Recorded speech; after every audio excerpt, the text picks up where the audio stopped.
ஊசியா கத்திரிக்கோலா?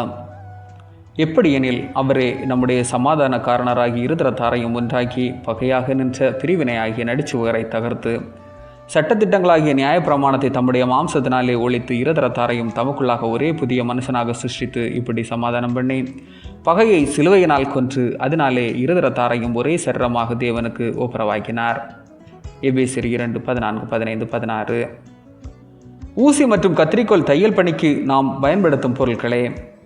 இதில் ஊசியை நாம் கவனிக்கும் போது அது கிழிந்து போன பிரிந்து போன இரண்டாய் வெட்டப்பட்ட துணிகளை ஒன்றிணைக்கும் உன்னத பணியினை செய்ய உதவுகின்றது.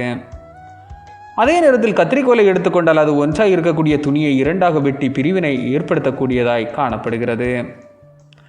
இன்றைய திருமண பகுதியில் பவுலார் எபேசு சபை மக்களிடம் அவர்கள் முன்பு எப்படி காணப்பட்டார்கள் என்றும் தற்போது கிறிஸ்து இயேசுவின் இரத்தத்தினால் மீட்கப்பட்டார்கள் என்பதை எடுத்துரைக்க கிறிஸ்து சமாதான காரணராக நின்ற யூதர் புறஜாதியார் என்ற பகைமையோடு பிரிவினையோடு காணப்பட்ட இருதரத்தாரையும் ஊசியைப் போல ஒன்றிணைக்கும் உன்னத பணியினை சிலுவையில் நிறைவேற்றினார்.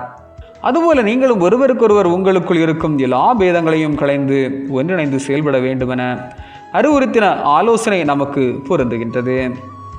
நாமும் இன்றைய நாட்களில் கிறிஸ்துவின் மாதிரியை பின்பற்றி பகைமை, பிரிவினை, ஜாதி, மத பேதங்களை கடந்து ஊசியைப் போல உன்னதமான பணியை மேற்கொள்ள அழைக்கப்படுகின்றோம்.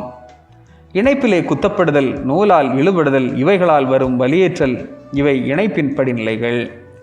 ஒவ்வொரு வழிபாடும் ஊசி போல இணைக்குமாயின் இணைவதே முக்கியம் என்று சபையும் நினைக்குமாயின் இத்துணை நன்று. ஆமேன். இந்த நாள் உங்களுக்கு இனிய நாளாக மலரட்டும்.